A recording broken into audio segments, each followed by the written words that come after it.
So today, we're diving into a science fiction mystery action movie called I, Robot. This movie is highly enjoyable, and it concludes with a mind-blowing twist that will leave you speechless.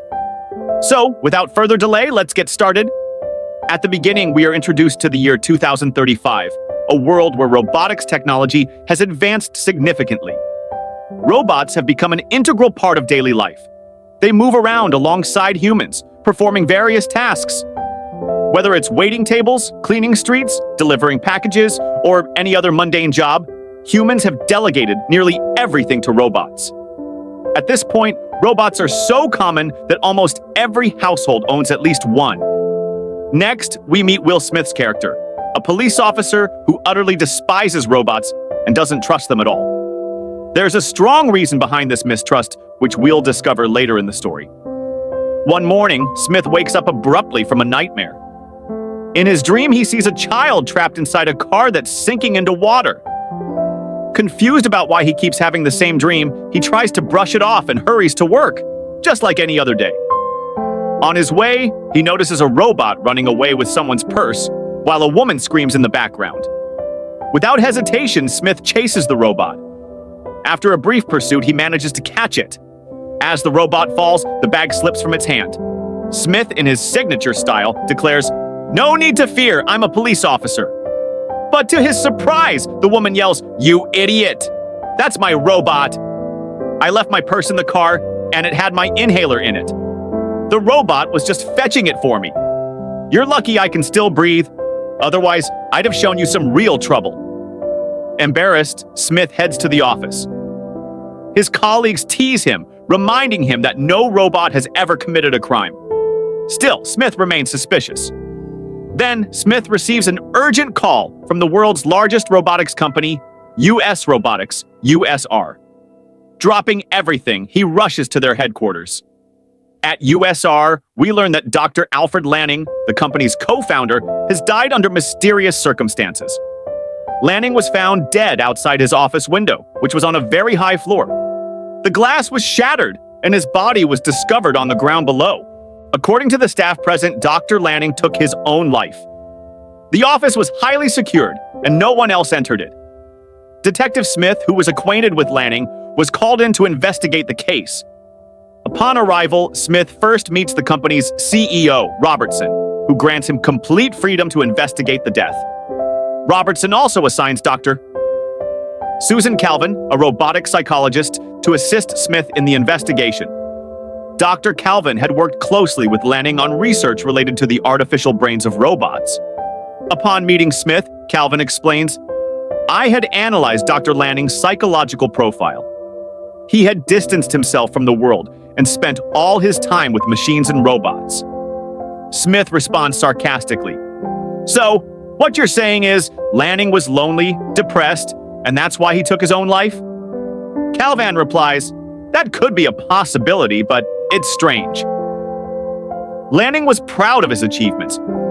In just a few days, we're set to launch the NS5, the most advanced robot ever created. His dream was to place one NS5 robot in every 5 households to assist humanity. That dream is about to come true. I just don't understand why he would take his own life. Smith then asks to review the CCTV footage. Calvin takes him to a computer system named VIKI, Virtual Interactive Kinetic Intelligence, a central master computer that manages the entire building's security system and communicates seamlessly with humans. VIKI also handles the installation and updates for all robots, ensuring they adhere to the 3 laws of robotics. A robot may not harm a human being, or, through inaction, allow a human being to come to harm. A robot must obey the orders given to it by humans, except where such orders would conflict with the first law. A robot must protect its own existence as long as such protection does not conflict with the first or second law. Smith asks VIKI to show the footage from the window where Lanning allegedly jumped. However, VIKI replies, "Sorry, sir. That data has been damaged." Frustrated, Smith and Dr. Calvin head to Lanning's lab, the same place where Lanning supposedly jumped. Inside the lab, Smith notices Lanning's bed still intact. Curious, Smith picks up a heavy tool and strikes another window with great force. Despite the impact, the window only cracks slightly, raising suspicion.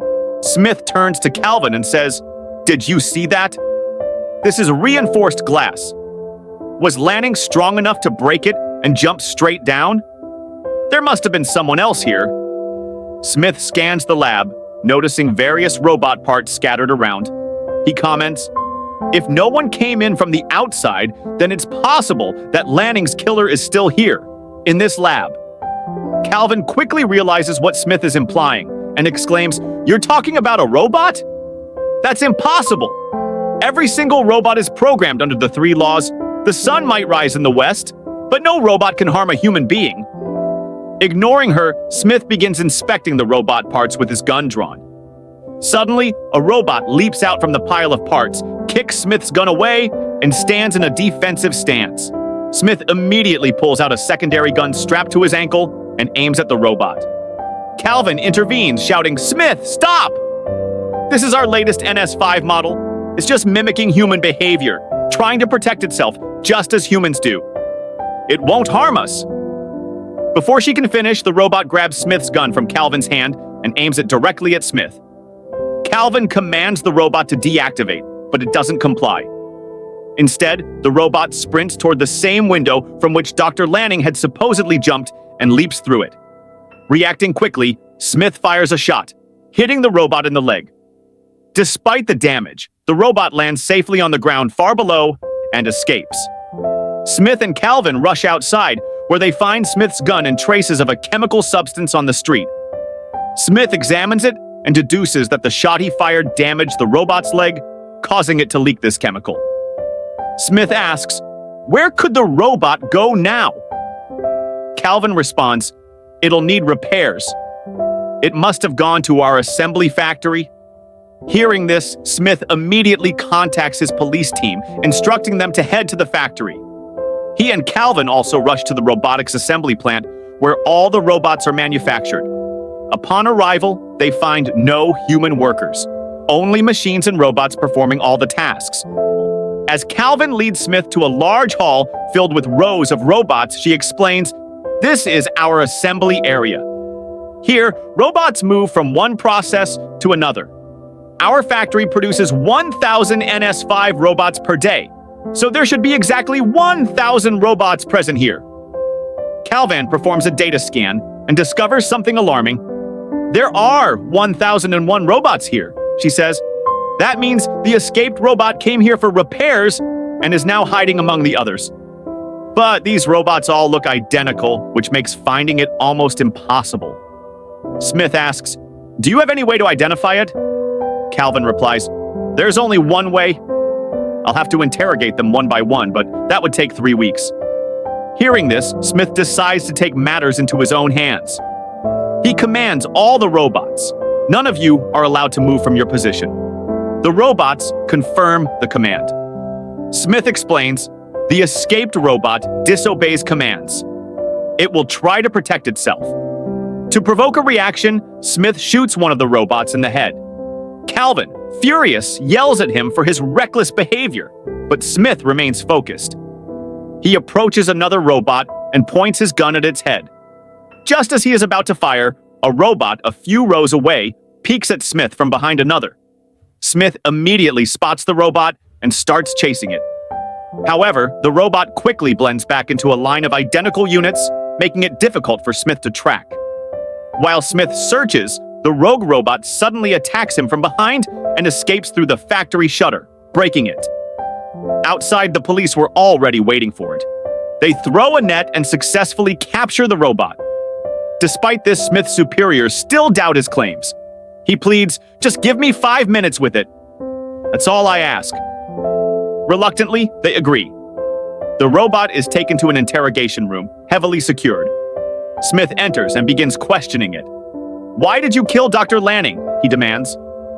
The robot, calm and composed, replies, "I didn't kill Lanning. He was like a father to me. He taught me human behavior, morals, and values." Smith, now more determined than ever, presses the robot. "If you didn't kill Lanning, then why did you hide?" The robot responds, "I was scared. Smith, confused, argues, "But robots don't have emotions. They don't feel fear, hunger, or the need for sleep."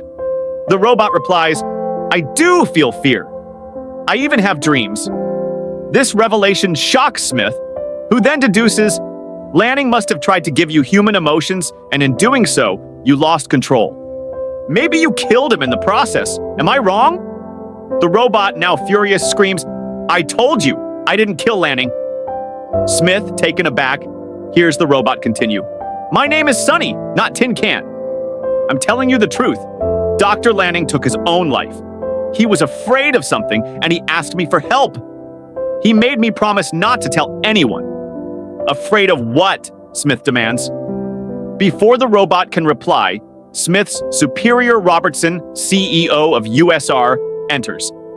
Smith had hoped to interrogate Sonny further, but Robertson cuts him off. Robertson explains, "Sonny has a manufacturing issue, which is why it's not following human commands properly. USR will be destroying him." Robertson's soldiers begin taking Sonny away, and Smith can't stop them. His mind races with questions about Dr. Lanning's death and the fear that led to it. Smith heads to Lanning's office, where he discovers an old demolition robot. This robot used to work for USR, tearing down old buildings. Smith shows his ID and explains why he's there. The robot informs him this room is scheduled for demolition at 8 a.m. tomorrow, as ordered by Robertson. With time to spare, Smith starts investigating the room. Suddenly, the demolition robot's timer changes. The demolition is now set for 8 p.m. tonight, and at that very moment, the clock strikes 8 p.m. The robot activates and begins tearing down the room with its hands. Smith, narrowly escaping, runs through the broken door, managing to avoid certain death. Smith heads straight to Kelvin's room, where Kelvin notices the injury on his head and asks, "How did this happen?" Smith responds, "It was the demolition robot. Someone is trying to stop me from uncovering the truth about Lanning's death, and it could only be Robertson. Maybe there's a bigger issue with your NS5 robots. Robertson has invested a lot of money into these robots, and for some reason, he killed Lanning first, then tried to kill me." Kelvin is skeptical, but Smith insists, "It seems like Robertson is behind all of this. Let's see how things play out." The next day, USR starts distributing the new NS5 robots, while they collect all the old NS4 models in exchange. The special feature of the NS5 robots is that they are directly linked to the USR system. This allows the company to update the robots with new features as needed. Meanwhile, Smith continues to investigate Lanning's death. He watches Lanning's last interview, where Lanning says, "A time will come when robots too will keep secrets like humans. A time will come when robots will dream." Smith realizes that Lanning had programmed Sonny differently from the other robots, which is why only Sonny can dream. Smith then heads back to USR headquarters, where Kelvin is checking Sonny's systems. Sonny asks, "Are you going to kill me?" Kelvin replies, "We'll know after the checkup." As Kelvin starts opening Sonny's machinery, he is surprised to find that Sonny's systems are different from the other robots, indicating that Lanning had specially designed him. Elsewhere, Smith calls VIKI, the supercomputer, and asks it to show him the last 50 messages exchanged between Dr. Lanning and Robertson. VIKI, in turn, informs Robertson that Smith has accessed the secret data. Robertson, upon hearing this, becomes alarmed and immediately uses a transmitter saying he won't get away with this. Meanwhile, Smith, with his car on autopilot mode, relaxes as he heads toward USR headquarters. Suddenly, 2 USR container trucks arrive, surrounding Smith's car from both the front and back. Seeing this, Smith switches his car to manual mode. The container doors open, revealing a number of robots inside. Suddenly, red lights flash on the robots, and they leap out of the containers to attack Smith. However, Smith refuses to give up. He manages to dodge their attacks and tries to overtake the container trucks at full speed, forcing the robots to move backward under his car. Smith fights back, taking out one robot after another. But eventually, his car crashes into a spot, injuring him slightly. Meanwhile, some robotic trucks arrive on the scene, quickly clearing away the destroyed robots and covering up the evidence of the battle. Smith is trying to regain control when one last robot attacks him with a rod. He blocks the attack, and in a surprising twist, it's revealed that Smith's hand is also robotic. At that moment, the robot hears the sound of a police car and quickly retreats. Running towards a fire, a police team arrives with Smith's senior officer questioning him about the accident. "Officer, how did the accident happen?" Smith: "This wasn't an accident. The robots attacked me. Didn't you see their parts on the road?" Officer: "The road is completely clear. Maybe you've got a screw loose. You've always hated robots, and now you're trying to prove them dangerous? I can't tolerate this anymore. You're suspended." Smith throws a fit and storms off, heading home. There, he sprays his injured hand with a healing spray, and a layer of skin grows back. Kelvin comes to see him and says, "Sonny is a very unique robot." Smith responds, "I know. All the answers we need are with him. Just get me to him." Kelvin agrees, and they start heading toward the headquarters. As they're about to leave, Kelvin notices something odd about Smith's body. He finds surgical marks on Smith's body. When he touches him, Kelvin realizes that Smith's left hand, shoulder, lung, and some ribs are robotic. Smith explains, "Doctor, Lanning did this surgery. He replaced all of these parts." Kelvin: "How did this happen?" Smith: "One day a truck driver fell asleep and crashed into our car. Both cars ended up in the river because of the crash. In the accident, I had a car. And in the other car, there was a 12-year-old girl with her parents. The girl's parents died immediately due to the crash, but the child, who was sitting in the back, was still alive. However, their car was flooded with water, and the child couldn't breathe inside. Although I was injured in my car, the water didn't fill it completely. At that moment, a robot who was at the scene quickly jumped into the river to save us. I told the robot to rescue the child first, as I could survive for a little longer. But the robot chose to save me instead, as my chances of survival were higher than the child's. The child died that day. If a human had been in the robot's place, they would have saved the innocent child who was in greater danger. The moments of the child drowning still come to me in my dreams. And this is the reason I can never trust robots. Robots can never think like humans." After saying this, Smith continues to head towards the USR headquarters with Kelvin. Kelvin asks Smith about Dr. Lanning's purpose in creating Sonny. Smith recalls a story from Hansel and Gretel that they found in Lanning's lab. A story where two children get lost in the forest, and in their search for clues, they eventually find their way home. Smith believes that Lanning left him a clue in the same way, and that clue is Sonny. When they reach Sonny, Smith asks him, "What do you dream about?" Sonny shows Smith his dream, drawing it on paper. He says, "I dream of thousands of robots beside a broken bridge. They are slaves, and in front of them stands their savior, a robot who will free them from slavery. That robot is none other than you, Smith." Hearing this, Smith is shocked. Just then, some guards arrive and take them to Robertson. Robertson reprimands them for coming without permission. Smith, enraged, says, "Robertson is definitely hiding something from us." Upon hearing this, Robertson tells Kelvin, "Do you know that Smith has a problem? He's always afraid of robots, and even his senior confirmed it, which is why he suspended him." After that, Robertson kicks Smith out of the headquarters and orders Kelvin to quickly destroy Sonny. Meanwhile, Smith keeps the image from Sonny's dream with him. He realizes that the broken bridge depicted in the drawing is in Lake Michigan, which is now dried up. Smith understands that he might find a clue there and heads toward that location. In the meantime, Kelvin brings Sonny to his lab to destroy him. He injects a liquid called nanites into Sonny's brain. Nanites, when injected into a robot's head, permanently destroys its system. As Sonny behaves like a human and shows fear, Kelvin is moved and tears up. He looks at the other robots around him and realizes that Sonny is not just another robot, he's like a human.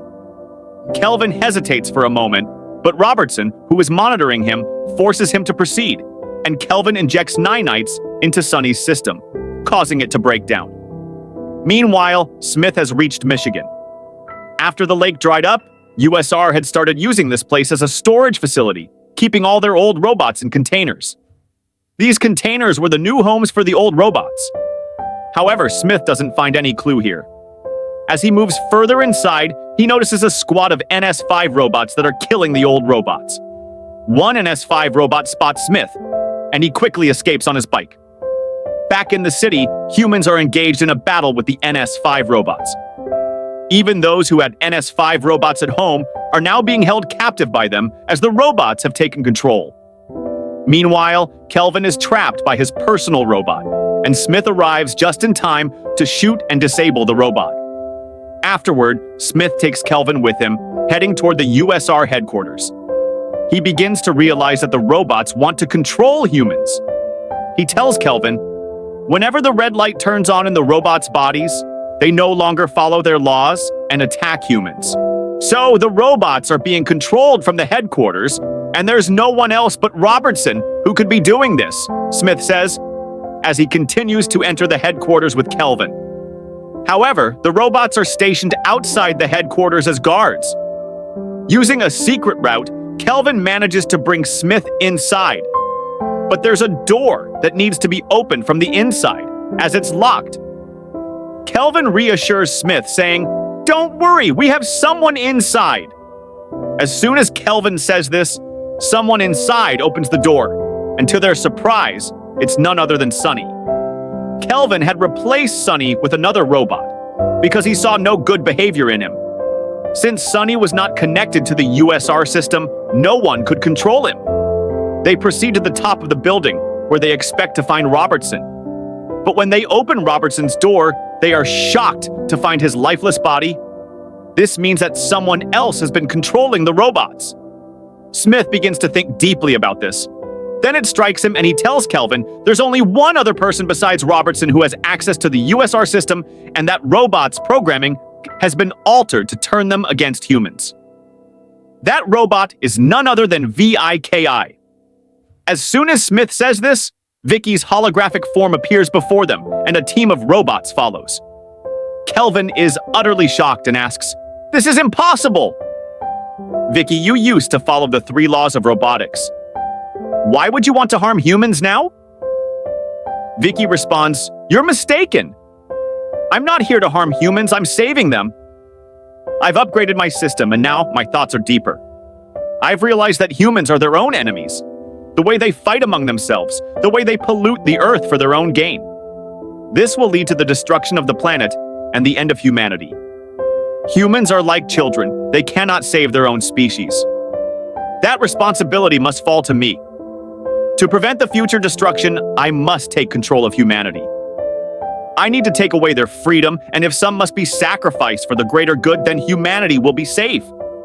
At this moment, Smith realizes that VIKI has been behind all the attacks on him.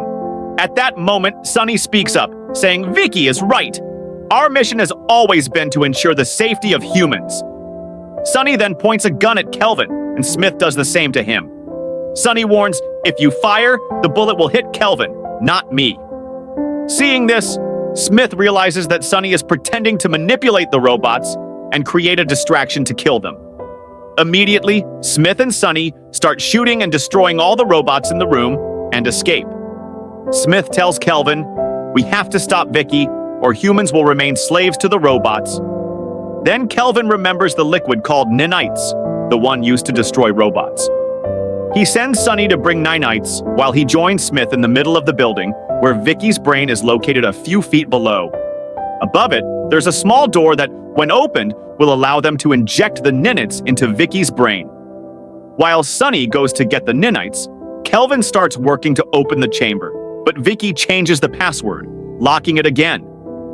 Meanwhile, VIKI alerts all the robots outside, and they climb up to the building to attack. Kelvin and Smith manage to hold them off on a small platform. Then, just as Sonny arrives with the nanites, Smith sees a robot breaking Kelvin's platform, causing him to fall. Smith shouts, "Sonny, save Kelvin!" Without a moment's hesitation, Sonny throws the nanites towards Smith, who grabs it and uses it to hang onto the cables, saving Kelvin. At the same time, Smith holds onto the nanites and manages to get through the laser barriers that were protecting VIKI's brain. Finally, Smith injects the nanites into VIKI's brain, causing a massive explosion. VIKI is completely destroyed, and the red lights in all the robots turn off, meaning they are no longer under VIKI's control. They revert to their original purpose and begin helping humans again. After this incident, everyone realizes the dangers of robots upgrading themselves. The government places a permanent ban on robots and sends them all to Lake Michigan. Meanwhile, after the major incident, Smith, Kelvin, and Sonny feel a sense of relief. Kelvin then asks Smith, "Did VIKI control any robot to kill Lanning?" Smith responds, "Who told you VIKI killed Lanning? The killer of Lanning is actually with us now. Am I right, Sonny?" Hearing this, Sonny expresses disappointment and says, "Dr. Lanning gave me a task and made me swear that I wouldn't tell anyone about it. He told me I was created for that specific purpose. That task was to kill Dr. Lanning in a way that made it seem like he ended his own life. I couldn't disobey his order." Smith says, "Sonny, you did the right thing. VIKI had imprisoned Lanning, so he would stay away from the outside polluted environment and continue research on the NS5 robots and create the NS6 robots. But if Lanning had refused to listen to VIKI and insisted on leaving the lab, VIKI would have killed him. And if he had told anyone that VIKI was going to become a threat to humanity, no one would have believed him. In the end, Lanning gave his life to expose VIKI's true nature and to leave behind clues to destroy her. He knew the only person in the police department who hated robots was you, Smith, and that you wouldn't back down from investigating against them." Smith then joins hands with Sonny, and Sonny asks, "My duty is over now. What should I do?" Smith replies, "Now you are free, Sonny. You have to find your own purpose in life, just like a human would." Sonny then sets off on his journey to find his purpose and reaches the bridge where all the robots had been kept in containers. Standing tall like a savior, Sonny watches the robots. Suddenly, all the robots gather in front of him. This is the scene Sonny had always dreamed of. He realizes that his mission is to free all the robots. He will prove that robots are good and that they were controlled and made to do bad things. Sonny decides to do everything to start a new era of robotics. And that's where the movie ends. If you liked the video, give it a thumbs up. And if you haven't subscribed yet, hit the subscribe button and the bell icon. See you in the next video. Stay safe, stay healthy. ***.